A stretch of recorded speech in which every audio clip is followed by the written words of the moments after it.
के साथ हर्षिता मिश्रा और आप देख रहे हैं टाइम्स मेल।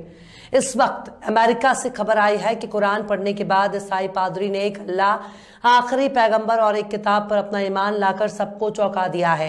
लेकिन इसके उलट भारत का मुसलमान दिन रात अपनी किस्मत पर रो रहा है।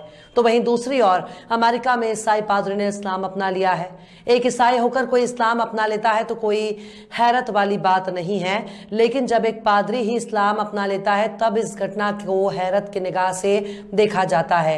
लेकिन सबसे बड़ी बात यह है कि एक तरफ अमेरिका का ईसाई कुरान पढ़कर मुसलमान बन जाता है, एक तरफ अमेरिका का नास्तिक कुरान के एक अल्फाज को समझकर इस्लाम अपनाता है।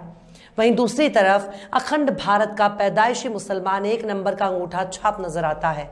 उसके पास कुरान तो है लेकिन अलमारी में रखा हुआ है। उसके पास अल्लाह की किताब मौजूद है लेकिन उसे पढ़ने का शऊर नहीं है। उसके पास पैगामे इलाही मौजूद है लेकिन उसे कुरान की समझ नहीं है।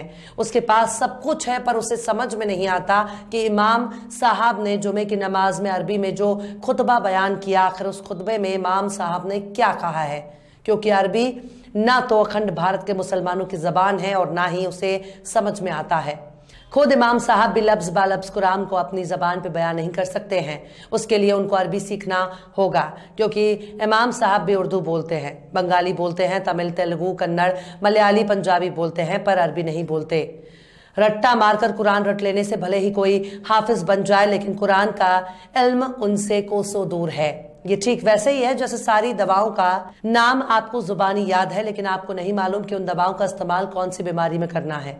इसी तरह से अखंड भारत यानी हिंदुस्तान, पाकिस्तान और बांग्लादेश के मुसलमानों को तब तक कुरान का इल्म नहीं होगा जब तक उनको अरबी का इल्म ना हो जाए।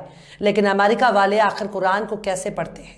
अमेरिका वाले आखिर कुरान को कैसे समझते हैं? अमेरिका वाले आखिर कुरान के रास्ते पर कैसे चलते हैं? उनकी केवल एक ही वजह है और वो है कुरान का ट्रांसलेशन। कुरान को अरबी से अंग्रेजी में ट्रांसलेशन के जरिए समझकर सारे अंग्रेज कुरान को अपनी जबान में समझ लेते हैं। यहाँ वाले तो पूरी जिंदगी अपनी जिहालत की वजह से जूते चप्पल खाता रहता है।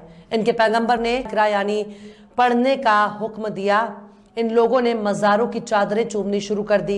इन लोगों को पैगंबर ने बुत परस्ती और शिर्क से दूर रहने का सबक दिया तो इन लोगों ने मज़ारों पर सिर पटकना शुरू कर दिया।